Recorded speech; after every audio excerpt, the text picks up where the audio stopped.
Isso.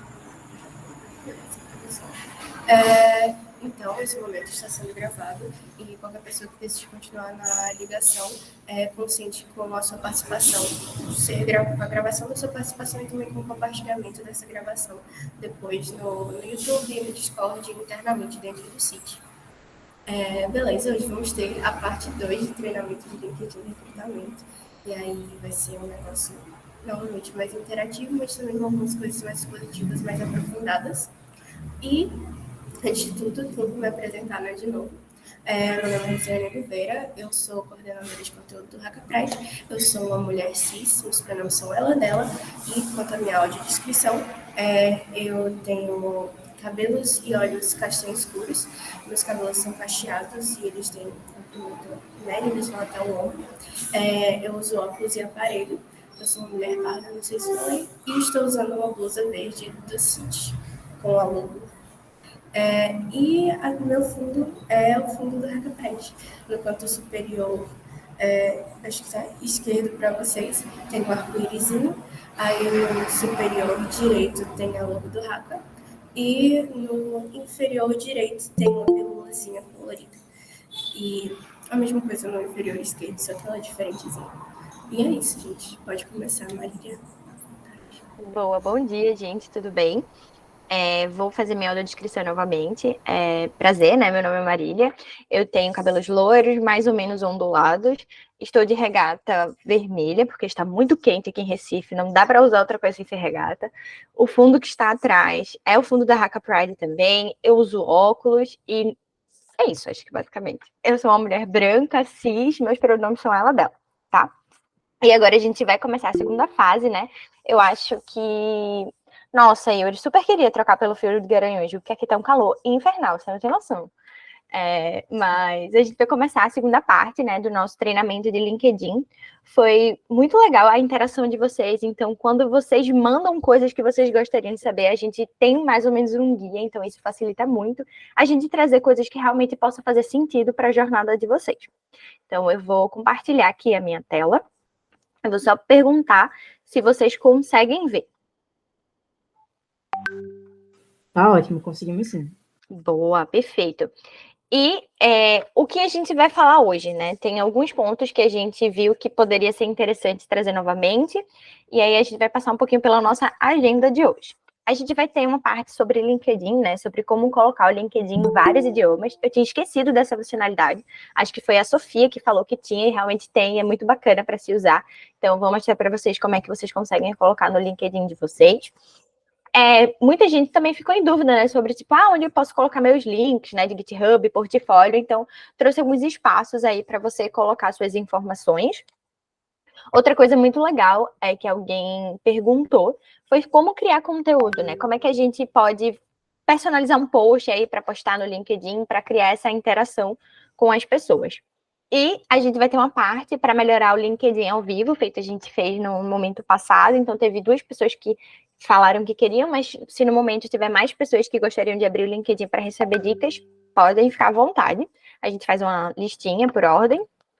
A gente vai falar, né, sobre as empresas, sobre como identificar se uma empresa é bom para se trabalhar, é um bom lugar para se trabalhar, e sobre o famoso mito do Great Place to Work, né? Então, eu queria muito falar com vocês sobre isso. Eu acho que é muito importante até para vocês saberem como funciona e entender que às vezes as coisas, quando as pessoas postam, quando as empresas postam, quê de dúvida por trás. Então, tá ligado a isso é muito importante. E tem outras formas também de você saber como a empresa é um bom lugar para se trabalhar. E aí eu vou falar um pouquinho sobre isso. Vou falar um pouquinho sobre o GitHub, dar algumas dicas de como pode montar, né, seu, enfim, repositório e tudo mais. E sobre portfólio, como montar um portfólio, exemplos de portfólio para se inspirar. Tá? E aí, qualquer dúvida que vocês tiverem ao longo do caminho, por favor, falem. É muito importante a interação de vocês para a gente saber se estamos indo no caminho certo ou se eu posso ajudar em mais alguma coisa, tá bom? Boa. Agora vamos para a parte de LinkedIn. Perfis em vários idiomas. Isso é um recurso muito legal que você pode adicionar, principalmente quando você quer que outras pessoas de outros países vejam o seu perfil e entendam o que está ali. Então, a minha dica tenha sempre o seu perfil em português. Eu acho que eu até comentei com alguém que eu abri o LinkedIn que estava em inglês, mas põe o seu perfil em português e adiciona essa funcionalidade, né? Que é justamente ter o seu perfil em vários idiomas. Então, por exemplo, se eu fosse americana e meu LinkedIn fosse em inglês, se tivesse essa função ativada, eu conseguiria ver todo o teu perfil em inglês, sem necessariamente você fazer várias traduções. Então, no seu canto superior direito, tem uma funcionalidadezinha, que provavelmente, para quem não tem essa funcionalidade ativada, só tem o nome em português. E aí você vai clicar nessa bolinha aqui, ó. Vocês estão vendo com o meu mouse? Sim ou não? Boa. Vocês clicam nessa bolinha aqui, que fica ao lado desse nome português, que provavelmente é o que vocês têm se não tiverem as funcionalidades de idiomas. Você clica na bolinha e logo embaixo vai ter escrito adicionar perfil em outro idioma. E aí tem vários idiomas, caso você queira adicionar. Tem espanhol, tem alemão, enfim. Vocês escolhem quais os idiomas que vocês gostariam de ter o perfil de vocês. Mas aí eu botei no meu caso, né, como português e inglês. Então, todo o meu perfil ele é português e eu adicionei essa seção aí para botar o idioma inglês para caso uma pessoa americana ver, já vai ver tudo traduzido para a língua dela, tá bom? Recomendo que vocês botem inglês e espanhol. Eu vou até adicionar a funcionalidade de espanhol, porque tem muitas vagas, né, pela Latinoamérica, e muitos recrutadores também visitam o perfil de brasileiros, justamente por ser uma mão de obra qualificada e muito boa. Mas faz sentido, conseguiram ver onde foi intuitivo, acho que conseguem adicionar agora. Boa, perfeito. Agora, sobre a parte dos links, né? Tipo, Marília, onde é que eu coloco os meus links? Tem vários lugares que você pode colocar. Na verdade, são 2 lugares, né? Que eu acho que é interessante você colocar os links de vocês. Você pode colocar no sobre. Você consegue observar que esse sobre aí tá bem pequenininho, tá um pouco capenga, mas eu botei como exemplo. E ele bota ali embaixo o link do GitHub dele. Então, no sobre de vocês podem se descrever um pouquinho mais, como eu falei na mentoria passada. Vocês descrevem um pouco mais sobre vocês de forma resumida, enfim, faz um compilado e vocês colocam os seus links embaixo, tá? Eu acho que é um lugar legal, visível e as pessoas conseguem acessar com facilidade. Mas caso vocês não queiram colocar no seu sobre, tem as informações de contatos que vocês podem adicionar. Então, você vai ter que entrar no seu perfil, tá certo? E editar essas informações de contato, que é onde geralmente você bota seu e-mail, onde tem o link do seu LinkedIn. Uma coisa que geralmente eu percebo que as pessoas botam aí também, que eu não recomendo, é o link do, tipo assim, o número do telefone. Evitem colocar dados pessoais em redes públicas. Eu até comentei na mentoria passada, mas só para reforçar que não é interessante que vocês façam isso, tá? O e-mail é muito bacana que tenha, porque é uma forma tipo, profissional de contato, mas o telefone eu não recomendo. Só se você tiver realmente em um processo seletivo, e aí é super tranquilo passar o WhatsApp. Tipo, eu sempre pego o WhatsApp dos meus candidatos, porque é assim a forma muito mais fácil de eu conversar com eles. Mas assim, deixar público e exposto, eu, como até recrutadora e profissional mesmo, não recomendo, tá? Então, aí vocês têm esses 2 lugares para vocês colocarem seus links, e aí vocês escolhem o que fica melhor para vocês mesmo. Então, essa realmente são... Eu, como pessoa recrutadora, um dos locais que eu mais pego mesmo, tipo, consulto para pegar o link tanto do GitHub quanto do portfólio, enfim, ou qualquer outra plataforma. Faz sentido? Tudo certo? Vou ficar sempre perguntando, viu? Boa. Agora, a gente vai para a parte sobre produzir conteúdo pro LinkedIn. Eu gosto muito de escrever. Isso, assim, é uma questão pessoal minha. Nem todo mundo gosta de escrever, nem todo mundo tem facilidade para escrever, certo? Mas, tipo, eu vou falar com uma pessoa que gosta e tem facilidade. Tem alguns passos a passos que eu uso para criar, tipo assim, um post legal e interativo para o LinkedIn.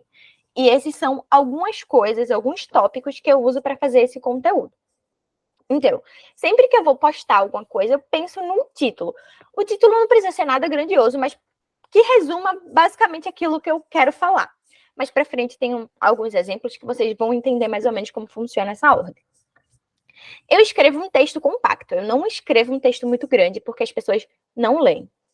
Infelizmente, os brasileiros não são condicionados à leitura e quando tem algo muito grande, realmente não funciona para a plataforma. A não ser que você queira escrever um artigo para o LinkedIn, que aí é outra funcionalidade que eu acho que é um pouco mais avançada. Mas aqui a gente está, tipo assim, indo para uma segunda parte, por exemplo. Então, a minha dica é escrever um texto compacto, coloque informações importantes. Por exemplo, se vocês quiserem escrever um texto sobre a Haka Pride, coloquem, tipo, título, participação Haka Pride. E aí, no texto, vocês colocam como foi o evento, a data que ocorreu, o que vocês fizeram, quais pessoas vocês tiveram interação, qual foi o impacto daquilo, o propósito, enfim, desse evento. Eu gosto de colocar as informações importantes que as pessoas consigam perceber o que foi, o que é aquilo que eu estou participando, ou o que é aquilo que eu estou fazendo, e o que é aquilo que eu desenvolvi ao longo desse processo. Eu gosto sempre de adicionar imagem, tipo assim, então eu sempre tiro foto, tiro print de alguma coisa, porque publicações com imagem, ela tem 150% a mais alcance do que uma publicação que não tem imagem. Então, eu sempre acho muito interessante adicionar fotos, até para as pessoas verem, tipo, como foi aquele momento, enfim. Além de, tipo assim, ter a possibilidade de alcançar mais pessoas por meio daquelas imagens. E eu acho que fica super mais bonitinho uma publicação com a imagem. Mas isso aí é a opinião minha, tá? Pessoal.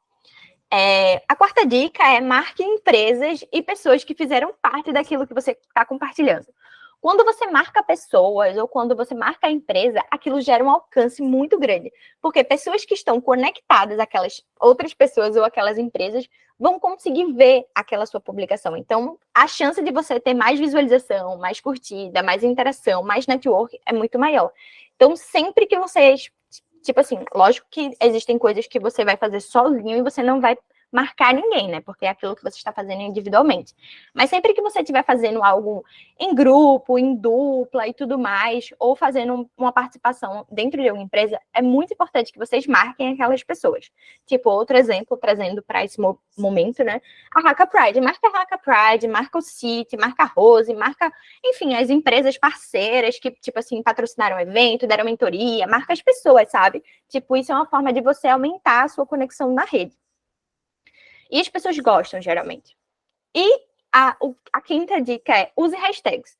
Tem alguns hashtags que super fazem sentido dentro do tipo de texto que você está falando, sabe? Porque quando a gente vai fazer pesquisa, algumas funcionalidades você pode consultar pelas hashtags. Então, eu sempre boto algumas que podem aumentar o alcance da minha publicação, por exemplo. Tá? Então, aqui eu trouxe alguns exemplos de conteúdo para vocês verem. Tem esse conteúdo da Karen, que é uma pessoa maravilhosa que eu sigo, inclusive sigam ela. Ela é a cofundadora da UX Minas Pretas, ela é incrível. E ela foi para o Web Summit Rio.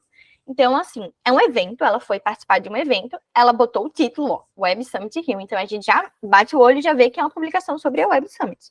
Ela escreveu um texto compacto, ela pôs uma foto e ela usou uma hashtag. Então, você consegue ver que, tipo, é uma publicação relativamente simples, mas que, tipo, faz sentido, sabe? Tem um título, um texto compacto com as informações que ela queria passar sobre ela ter participado do evento, sobre o que é esse evento, sobre o impacto que tem, enfim, e ainda faz uma deixa aí para fazer network. E usa hashtags inteligentes. No caso aí, ela usou a hashtag do evento, porque todas as pessoas que tiveram naquele evento e for acessar essa hashtag vai poder ter a possibilidade, né, de encontrar o conteúdo dela e encontrar a rede dela para poder fazer network e se conectar. Aqui é uma outra publicação, mas é uma publicação minha, né, as outras duas, para trazer de exemplo para vocês que não só precisa ser sobre algum evento que você está participando, ou pode ser alguma coisa que você acredita e defende, por exemplo, o dia 17 de maio, isso aqui eu publiquei no ano passado, sobre o Dia Internacional contra a LGBTfobia. Então, eu fiz um texto pequeno, compacto, usei a hashtag, botei um título e imagens que eu achei que faria sentido para esse post, para essa publicação. Você percebe que é pequeno, é simples, tem deixa de conexão. Uma publicação ok, sabe? Muito boa para você, que faça sentido dentro do que você compartilha, do que você acredita e do que você gosta, tá? É muito importante isso. Quando a gente escreve sobre aquilo que a gente sabe, sobre aquilo que a gente acredita, é muito melhor, sabe? É muito mais interativo. Do outro lado, já é um outro tipo de publicação. Já é sobre um programa que eu estava criando em co-construção aqui dentro da 180, que é a empresa que eu trabalho atualmente. Então, eu dei a minha deixa, que é falando sobre a diversidade e inclusão. Eu marquei a empresa, porque realmente eu estou fazendo para a empresa. Eu marquei as pessoas que eram parceiras de trabalho comigo e co-construíram esse momento. Então, eu descrevi um pouco das atividades que eu fiz dentro desse programa. E marquei o consultor que me ajudou dentro dessa jornada também. Lá embaixo, marquei as hashtags que faz sentido dentro dessa publicação que eu estou falando.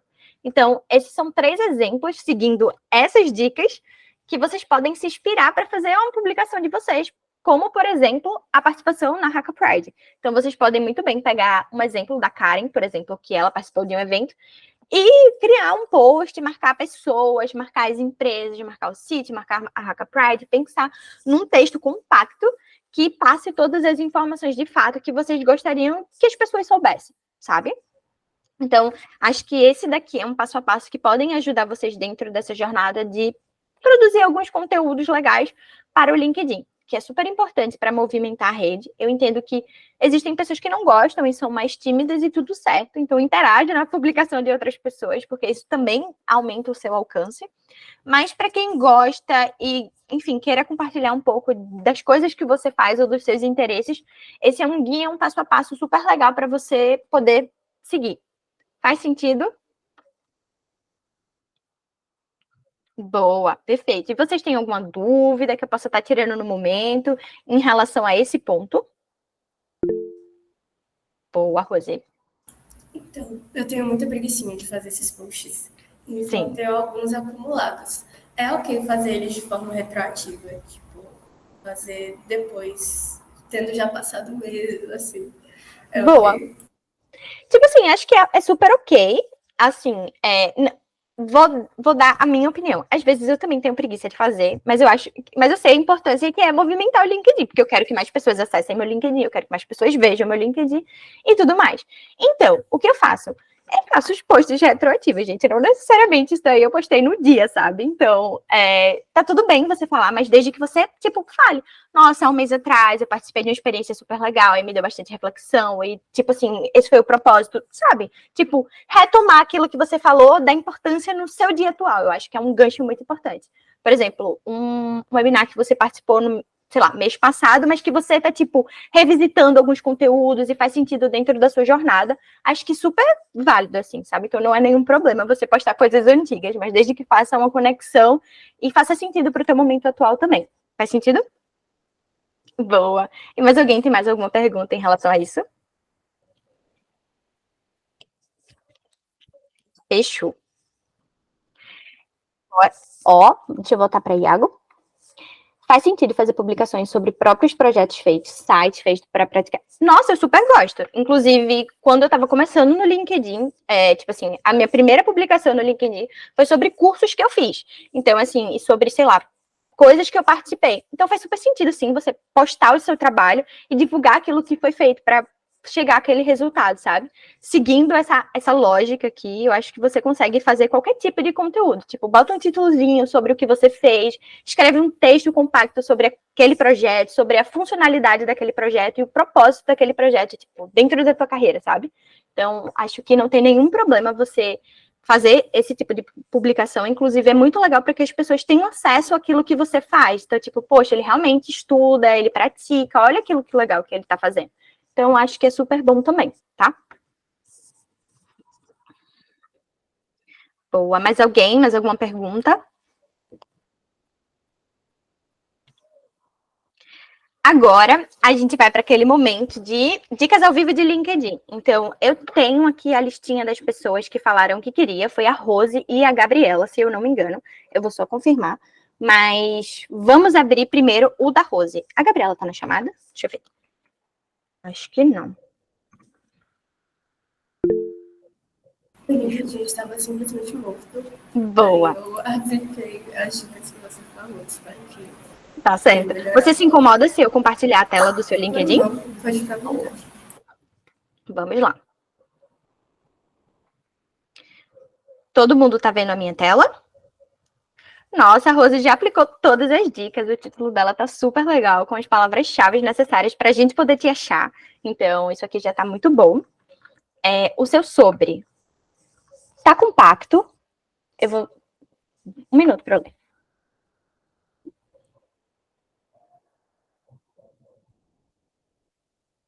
Eu super gosto desse tipo de sobre. Tá super compacto, tá dizendo o que você faz, tá falando as coisas que você pratica. e sobre os projetos que você fez. Acho que está muito bem, você está super alinhada com as dicas que a gente já aplicou na antiga mentoria. E você também tem bastante regularidade nas suas publicações. Boa. Uma coisa que eu adicionaria aqui é o que você faz aqui dentro, né? Tipo assim, nessa sua função nova, porque você foi, teoricamente, promovida, não foi dentro do City, mas bota um pouquinho sobre as suas atividades dentro do Fustech, né? Visto que é algo que você gostaria de trabalhar, seria interessante você já descrever um pouco do que você faz, os projetos que você participou, para que outra pessoa, por exemplo, uma pessoa recrutadora, veja o seu LinkedIn e já vai saber que tipo de habilidade você já desenvolveu ou que tipo de projeto você já teve contato. Então, uma dica seria justamente fazer exatamente isso que você fez aqui, só que descrever um pouquinho mais sobre, enfim, sua função dentro desse novo cargo também, tá? Olha, aqui também tá super bom. Você pode pegar esse exemplo e aplicar aqui, dentro do seu novo cargo do City. Nossa, seu LinkedIn é super bom. É isso. A minha deixa, né? A minha dica seria justamente descrever um pouquinho do seu cargo, feito você fez aqui, porque aí fica muito mais fácil a visualização. Então, por exemplo, quando eu entro no LinkedIn de uma pessoa que eu gostaria de, enfim, contratar ou que seja parte do processo seletivo que eu estou fazendo, sempre dou uma olhada nas, tipo, uma geralzona, assim, das atividades que ela fez ou dos projetos que ela fez, exatamente. E aí eu faço uma geral e já vejo. Então, se faz sentido ou não, se ela tem aquele conhecimento técnico necessário para a vaga. A Nath comentou, você já tem muita coisa para publicar sobre a organização. Isso, exatamente. Já faz vários posts. Pode fazer retroativo também, não tem problema. Boa. Faz sentido para você? Sim, sim, muito obrigada. Boa. E cadê? Eu acho que a Gabriela, era a Gabriela mesmo. Eu olhei aqui no Discord e era a Gabriela.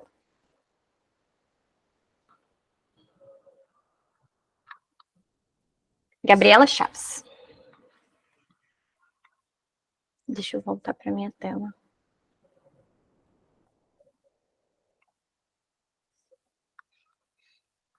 Eu acho que ela não tá aqui. Mas tudo bem, sem problema. Alguém mais gostaria de participar desse momento?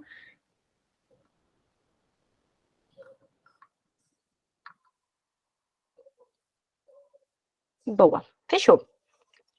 Se por acaso a Gabriela entrar até o final da nossa parte e a gente tiver um tempinho, eu retorno para a gente ajudar ela também. Só não mande de novo, porque eu já mandei na outra. Sem problema, Yuri, tudo bem. Se você tiver alguma dúvida em específico que você queira, pode mandar para mim, sem problema, tá? Estou aqui à disposição. Mas vamos dar prosseguimento aqui. Sobre as empresas, né? Eu acho que teve algumas perguntas sobre como identificar se a empresa é boa para se trabalhar e sobre o mito do Great Place to Work. Isso é uma opinião pessoal minha. Não necessariamente empresas que têm esse símbolo do Great Place to Work são exatamente um bom lugar para se trabalhar. Isso é uma pesquisa que, basicamente, é feita de uma forma muito intencional. Então, assim, por exemplo, eu vou dar o exemplo da minha empresa passada. A gente tinha um certificado de Great Place to Work e, de fato, era uma empresa muito boa para se trabalhar. Mas não necessariamente porque tinha esse símbolo eu consegui identificar isso na minha empresa. Mas essa é uma pesquisa que é feita e ela é destinada, por exemplo, à área de pessoas ou à área de RH, enfim, independente do nome que tem dentro da organização. E ela é disparada dentro da empresa para alguns funcionários específicos. Então, não é todo mundo que responde, tá? Então, o censo, ele é um pouco não tão confiável. Então, não é todo mundo que responde. A empresa pode destinar algumas pessoas selecionadas, de alguns grupos selecionados, para responder aquela pesquisa. Então, sei lá, se eu tivesse uma empresa e eu quisesse tirar o certificado de Great Place to Work, eu iria mandar para todas as pessoas que adoram trabalhar aqui dentro, ou que são super, tipo, favoráveis de trabalhar aqui dentro, sabe? Então, justamente, isso não é algo que você consiga medir que, de fato, é um bom lugar para se trabalhar. Então, é algo muito manipulável. Então, eu não acho uma fonte muito confiável. Mas tá. E agora? Como é que eu vou saber se a empresa é boa para se trabalhar? De verdade, gente, você só vai saber se a empresa é muito boa para se trabalhar ou se é um lugar super bom quando você está dentro dela. Porque aí você consegue entender as rotinas, você consegue entender um pouco mais a fundo sobre a cultura, sobre as pessoas que estão aqui dentro. Mas tem algumas pesquisas que você consegue fazer para te direcionar nesse caminho, tá? Então, o Glassdoor é uma ótima plataforma para você ver o que as pessoas acham, porque geralmente são comentários de colaboradores, próprios colaboradores da empresa, ou que estão dentro dela, ou que já passaram por ela. Então, o Glassdoor é uma ótima plataforma para você ver. Então, tem inclusive várias informações sobre salário, algumas pessoas divulgam salário, algumas pessoas divulgam sobre fases de processo seletivo, como foi o processo seletivo das pessoas. Tem abas sobre diversidade e inclusão, caso aquelas empresas tenham interesse por isso e queiram incluir lá. Então, você consegue ter um pouco mais de noção sobre o que aquela empresa trabalha. Não necessariamente também é 100% verídico. O Glassdoor, ele é uma fonte, mas não quer dizer que se você viu coisas no Glassdoor, quer dizer que é 100% verdade aquilo dali. São recortes, mas é um bom guia para você se direcionar para se caso você queira, de fato, entrar dentro daquela empresa. Uma coisa que eu gosto muito de fazer é poxa, tô namorando uma empresa e eu quero saber se de fato ela é um bom lugar para se trabalhar. Faço conexão com alguém que trabalha lá e, pergunto, simplesmente, olha, como é você trabalhar dentro dessa empresa? É legal? Como é a cultura? Como é o dia a dia dessas pessoas? Sabe, isso também é uma forma de você adicionar mais um stepzinho ali para ter mais informações como é o dia a dia daquelas pessoas ali. Então, a minha dica seria, não confie muito nas empresas que usam Great Place to Work para reafirmar que aquilo é um bom lugar para se trabalhar, porque realmente é baseado em pesquisa que é com dados manipulados. Então, utilize o Glassdoor para se guiar e, se possível, e se você também, tiver, esse interesse, faça conexões com pessoas que já trabalham dentro das empresas para saber, de fato, como é o dia a dia delas. Acho que não tem jeito melhor de você conhecer uma empresa do que conversar com os próprios colaboradores dela. Então, acho que isso são 2 dicas aí que podem ajudar vocês nesse caminho. Eu vou só abrir o chat aqui, porque eu vi que tem algumas perguntas. Esse selo é pago, se eu não me engano, para que a empresa possa manter esse título. Sim, gente, é pago, é tudo pago, tá? Mas assim, não é todo mundo também que tira esse selo. É um processo muito burocrático, você tem que escrever vários textos, enfim, é realmente um rolê que eu não sou muito 100% adepta, de fato, não confio 100% nisso, mas, como eu falei anteriormente, é super manipulado. Tem umas pessoas que agradecem a conexão e eu não respondi na época. Deveria mandar uma mensagem agora ou é muito tarde? Olha, depende do quanto tarde é essa mensagem. Mas, assim, tenta manter esse fluxo para as próximas conexões. Se você, sei lá, se alguém te pediu obrigado por uma conexão na semana passada e você tem tempo para responder, responde, acho que não tem problema. Mas se for, sei lá, 2 meses, eu não responderia não, sabe? Mas, assim, para as próximas, se você tiver tempo e disposição, sempre responde. Mantenha a sua conexão lá, faz o network com a pessoa. Vai que, como eu tinha falado anteriormente, o mercado de trabalho é super pequeno e a gente precisa estar sempre com bons relacionamentos. Vocês podem fazer isso exatamente, isso que a Nath falou é muito importante, vocês podem fazer perguntas específicas, perguntas poderosas dentro do processo seletivo, como é a cultura, como são os rituais dentro da empresa, como é que vocês se determinam aí dentro. Então, tem alguns pontos que vocês conseguem utilizar para você saber se de fato a empresa é boa ou não. Mas assim, 100% você só vai saber quando você trabalhar dentro. Mas tem todas essas dicas aí que a gente compartilhou que podem te ajudar nesse processo, tá? E por aqui, tudo certo? Mais alguma pergunta?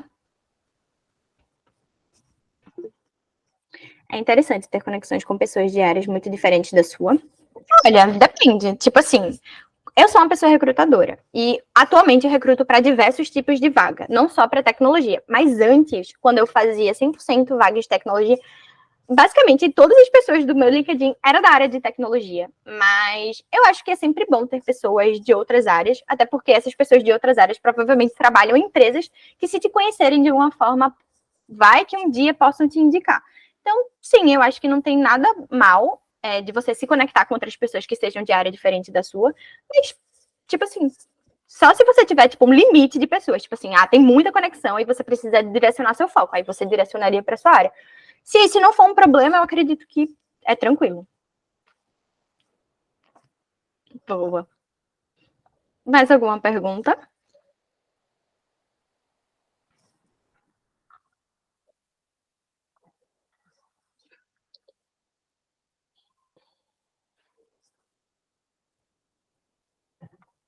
É isso mesmo.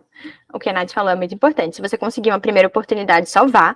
Não necessariamente a primeira oportunidade que você vai ter na sua vida vai ser o emprego ideal ou o seu emprego dos sonhos, mas é uma porta para te impulsionar para outras coisas, sabe? Então, tipo assim, dando minha experiência própria. O meu primeiro emprego foi numa consultoria, tipo assim, eu estava terceirizada, alocada em uma empresa, que era daqui de Recife, mas a consultoria era de São Paulo. Foi um projeto temporário, sabe? Não foi lá essas coisas todas, mas foi muito bom para o meu aprendizado, foi muito bom para o meu crescimento. Eu fiz network super importante que eu mantenho até hoje. Então, sempre que se você tiver experiência de uma primeira oportunidade, vá, porque isso pode te impulsionar para várias outras.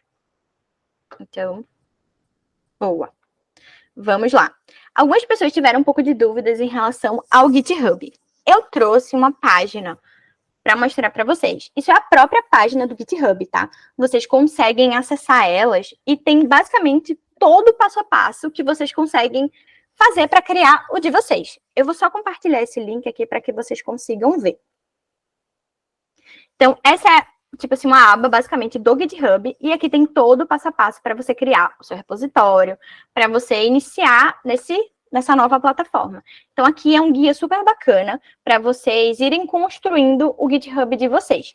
Esse material de hoje, ele já foi compartilhado com a Rose, se ela não disponibilizou, ela vai disponibilizar para vocês, tá?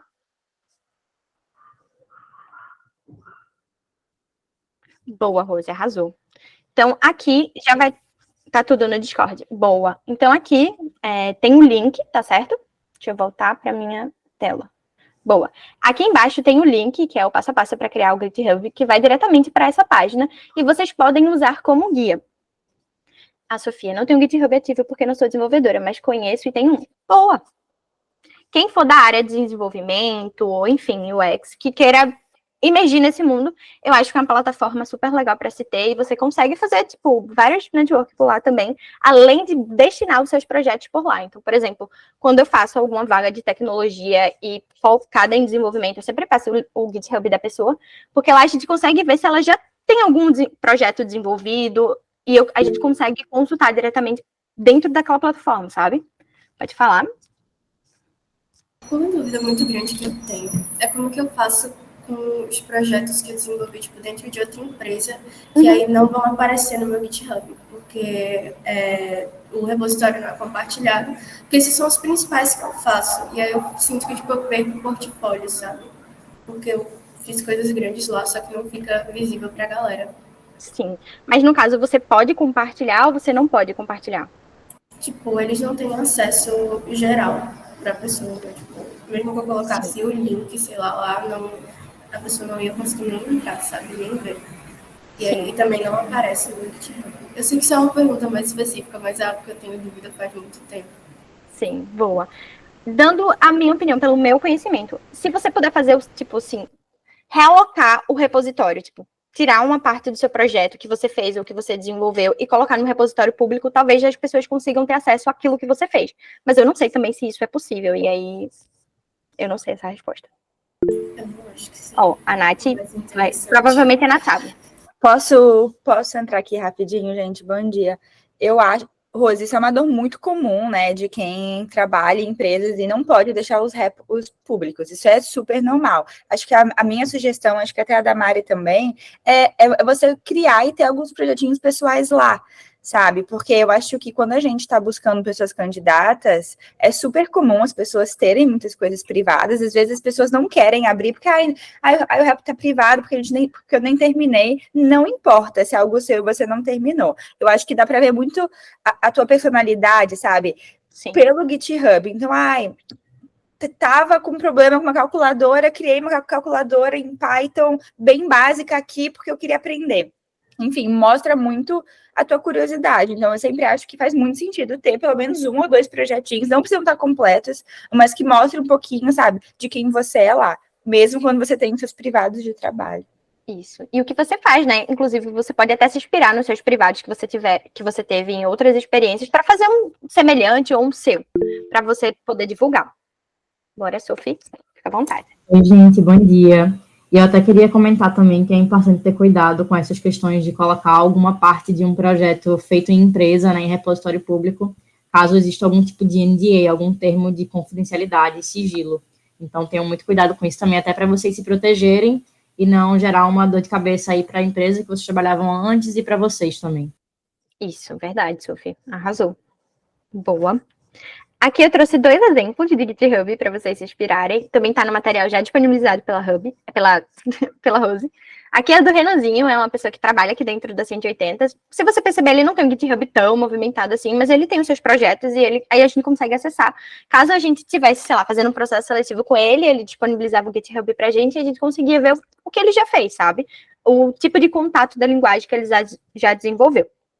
Do outro lado, o GitHub de uma menina chamada Rafaela. Ela é super conhecida, ela trabalha na Alura, ela é instrutora de front-end na Alura. Se alguém já fez curso lá na Alura de front-end, provavelmente já conheceu ela. E ela tem um GitHub, assim, relativamente ativo, porque ela produz conteúdo. E é uma para vocês se inspirarem também. Sim, verdade. Boa.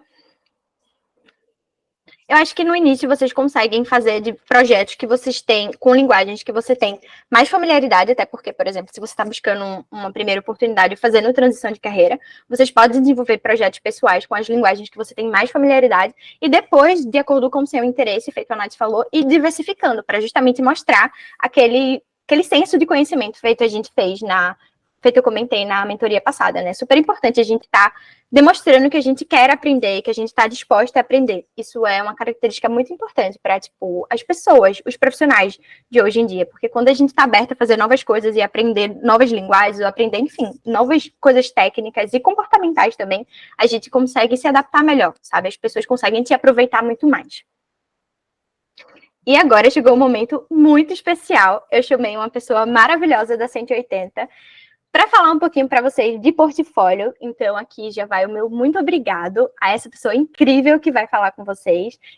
Essa pessoa topou tudo de última hora, porque eu vi que vocês tinham essa dor de portfólio e queria saber mais um pouco sobre. Então, eu trouxe a melhor pessoa possível para falar sobre isso com vocês.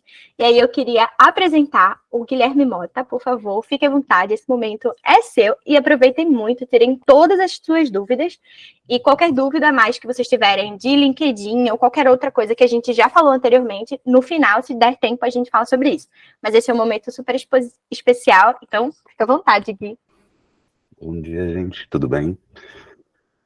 Bom, como ela falou, eu sou o Guilherme, eu sou designer, trabalho com design há praticamente 20 anos, e dentro do design eu já passei por praticamente todas as áreas.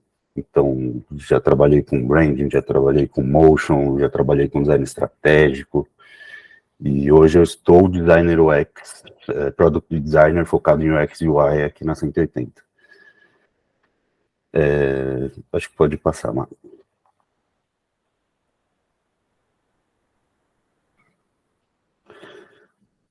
Quando a Má me trouxe esse desafio de explicar um pouquinho de como montar um portfólio estruturado, eu tentei puxar um pouquinho para o lado de UX.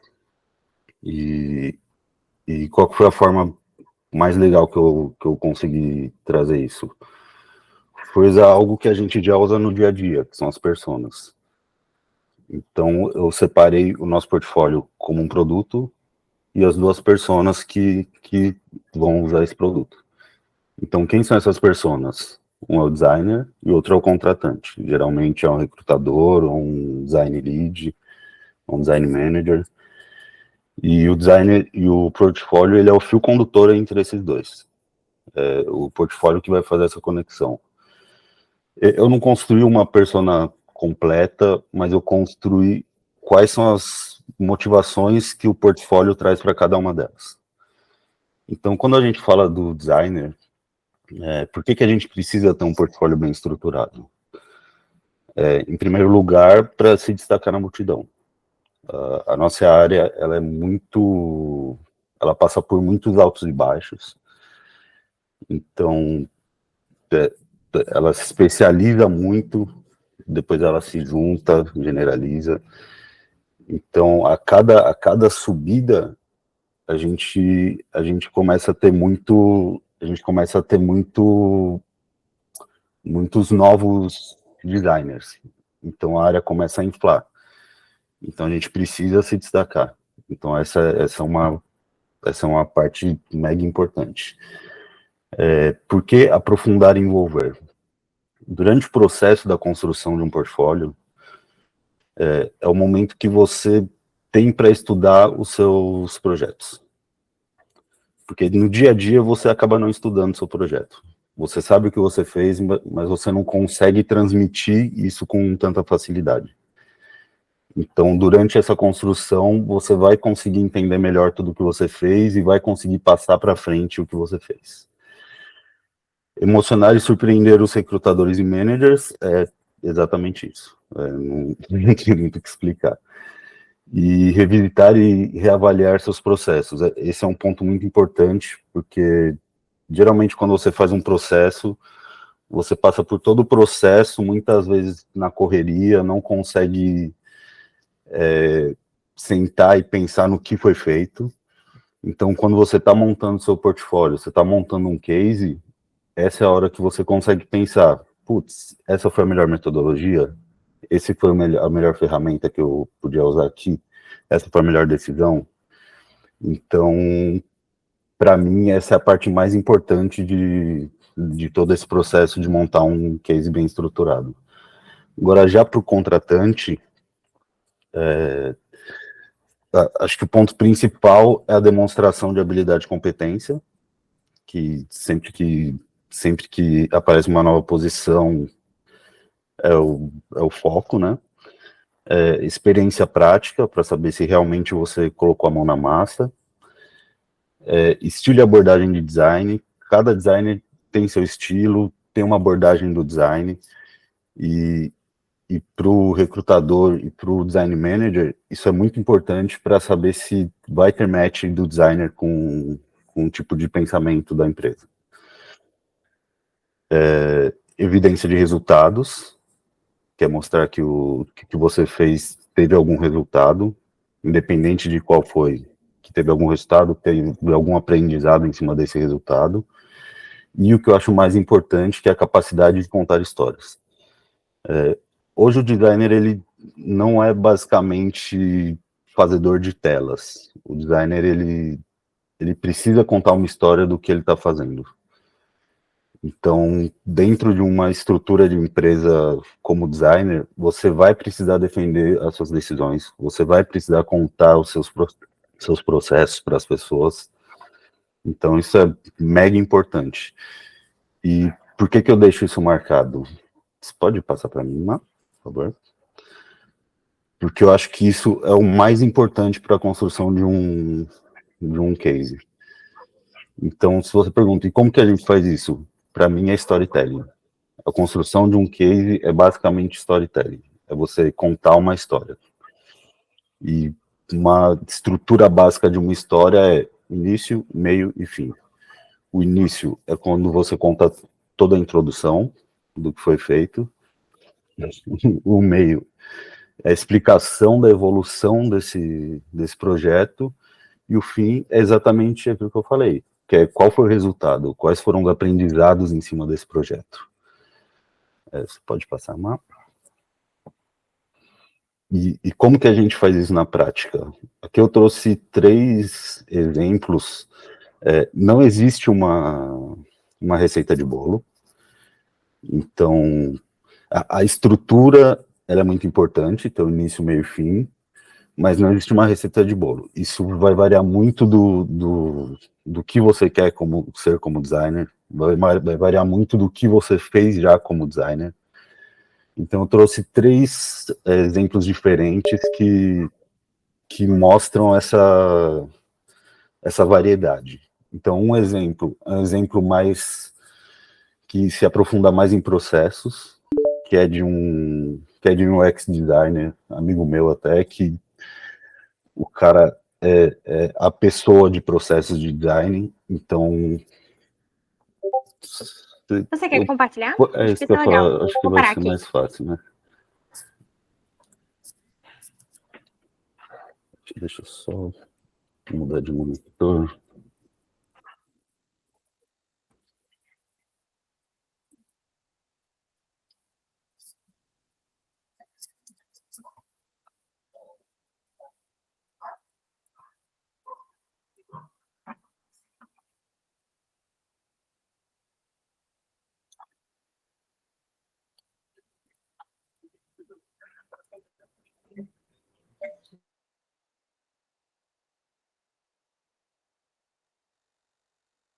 Estão vendo? Sim. Bom, esse daqui é o exemplo do case do Everton. Como eu falei, ele é uma pessoa que é mega focada em processos. Então, no portfólio dele, vocês vão ver menos imagens de telas e vão ver muito mais texto. E por que que ele precisa desse texto? Ele precisa explicar exatamente os processos que foram feitos nesse projeto. Mas aquela estrutura que a gente falou, ela continua. Então, ele tem uma introdução. Então, na introdução dele, ele fala da empresa, fala na atuação dele como designer dentro do projeto. Aí ele traz todo... Eu vou passar um pouquinho mais rápido, porque senão a gente vai tomar muito tempo, pessoal. E ele traz todos os processos que foram feitos. Então, qual processo ele usou de design? Usou diamante triplo. Explicou cada fase do diamante. Explicou as ferramentas que ele usou, as entrevistas com os stakeholders. Colocou todos os fluxos. Especificou até esteira de tarefas, de ponta a ponta, desde os cards de estimativa de tempo até as dinâmicas. E no final, ele trouxe os resultados. Então, se você vê claramente, ele usa essa estrutura. Então, a introdução, o desenvolvimento e o resultado. E tela, você vê lá no final algumas telinhas. Aqui, essa segunda opção já é uma ideia um pouquinho mais friendly, assim. Então, ele tem alguns textos um pouco mais informais, ele conversa mais com o usuário, mas a estrutura continua a mesma. Então, ele começa com uma introdução,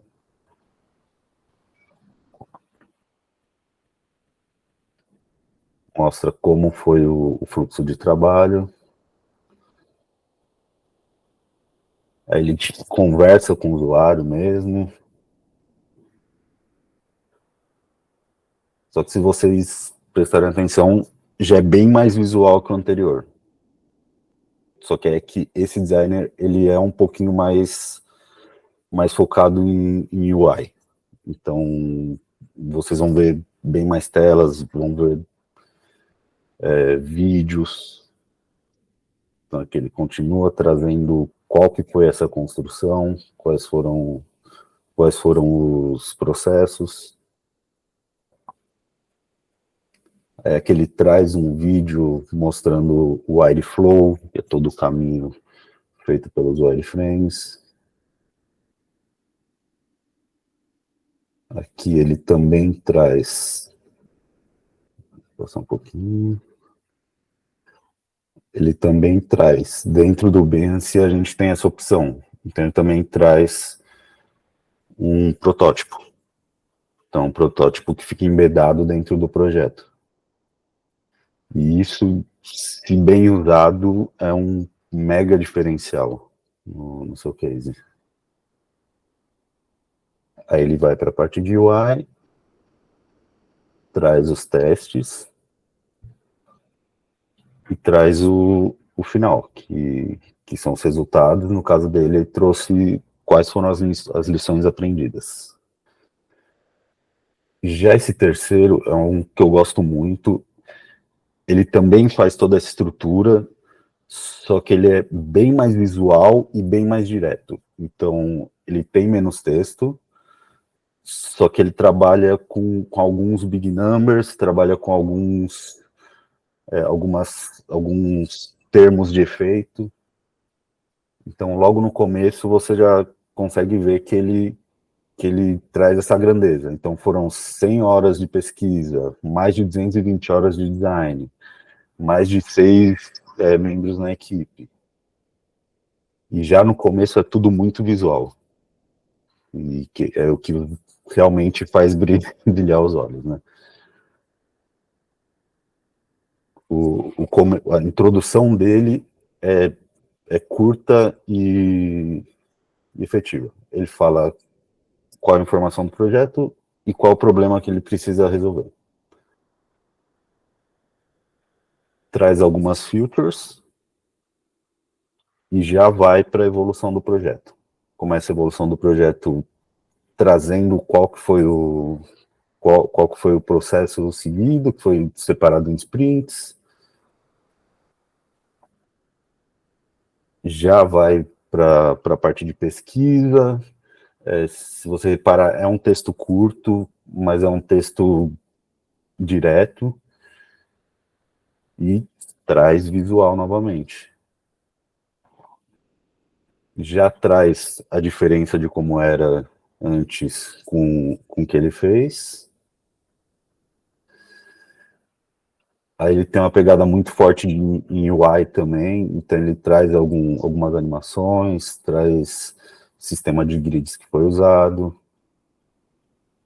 o estilo de design que foi usado, que foi um estilo minimalista.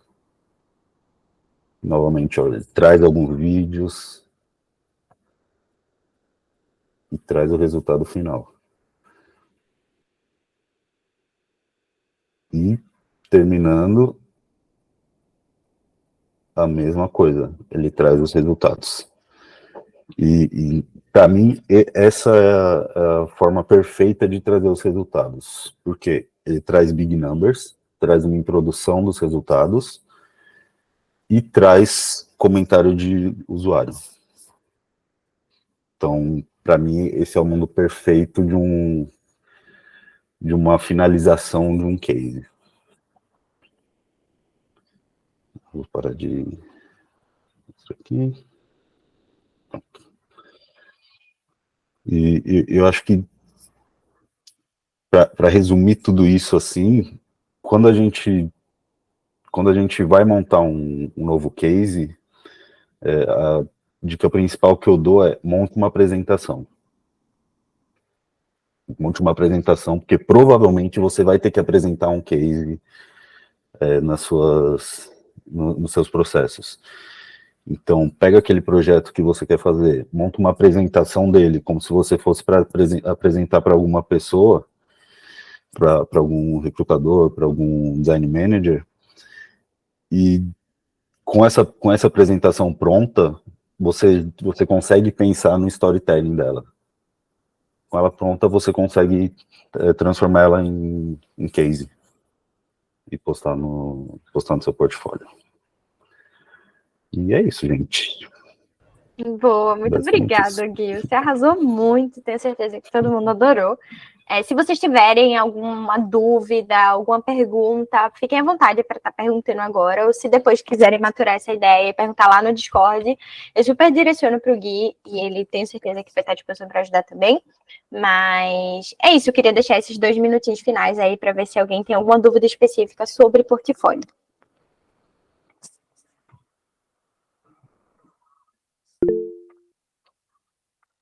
Fica à vontade, Jamila. Opa, foi muito legal esse momentinho, gente. Eu sou staff do Haka também, eu estou substituindo Rosa nesse finalzinho. Eu acho que até não é muito a minha área, assim, design, mas eu tenho curiosidade sobre plataformas. Assim, qual é a plataforma ideal para você colocar seu portfólio? Eu vejo muitas pessoas usando Behance, outras pessoas usam, enfim, outras plataformas, e aí vai muito do estilo da pessoa. Hoje, basicamente, o que mais é usado é o Behance. Até pela facilidade de construir o seu case, sabe? Você montar um site, geralmente o designer, ele não manja de front, a grande maioria não manja de front. Então, para montar um site, precisaria de uma terceira pessoa, de uma segunda pessoa para ajudar. Então, o Behance, você consegue montar tudo ali, low code, fácil, subir imagem, subir vídeo, embedar seu Figma, e é muito mais fácil, assim. Mas na grande maioria é o Behance. Boa. Muito obrigada, gente. Chegamos aí às 10 horas. Espero que vocês tenham super aproveitado o conteúdo dessa mentoria e das todas as outras que a gente compartilhou. Qualquer dúvida que vocês tiverem, fico super à disposição. Eu vou passar o LinkedIn do Gui pelo Discord para vocês se conectarem aí. Quem sabe, possíveis dúvidas, já pode falar diretamente com ele. Mas muito obrigada a todo mundo que ficou até aqui, a equipe de organização, a Rose e tudo mais. Meu Deus, gente, ela é uma fofa, porque você vai conseguir entregar um bom conteúdo. Então é isso, é tudo com muito carinho e tenho certeza que todas as outras também super foram. Então, obrigado por esse momento. Qualquer coisa que vocês precisarem, a gente está super à disposição, tá certo? Grande abraço. Tchau, tchau, pessoal. Obrigado, gente. Tchau, tchau, pessoal.